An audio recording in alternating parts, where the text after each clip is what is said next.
একবার দুজন ব্যক্তি একজন খুব বড় জ্ঞানী সাধু বাবার কাছে গিয়ে বললেন যে বাবা আমাদের দীক্ষা দিন।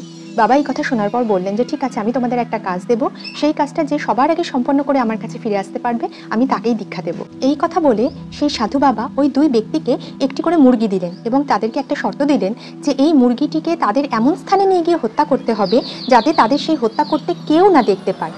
ওনার কথা মতো সেই দুই ব্যক্তি সারাদিন ধরে একটি নির্জন জায়গা খুঁজে বেড়ালেন। অবশেষে প্রথম ব্যক্তি এমন একটি গুহা দেখতে পেল যেখানে আশপাশে কেউ ছিল না। তিনি তখন ওই গুহার মধ্যে প্রবেশ করে সেই মুরগিটিকে হত্যা করলেন এবং সবার আগে সেই সাধু বাবার কাছে ফিরে এলেন। আর তার কিছুক্ষণ পরে ফিরে এলেন দ্বিতীয় ব্যক্তি, যিনি সেই মুরগিটিকে হত্যা করতে পারেননি এবং তার মন ভীষণ খারাপ ছিল, কারণ তিনি জানতেন যে তিনি সাধু বাবার কথা রাখতে পারেননি। সাধু বাবা সেই দেখে সে দ্বিতীয় ব্যক্তিকে জিজ্ঞাসা করলেন যে সে একটাও এমন নির্জন জায়গা খুঁজে পেল না যেখানে তাকে কেউ দেখতে পাবে না।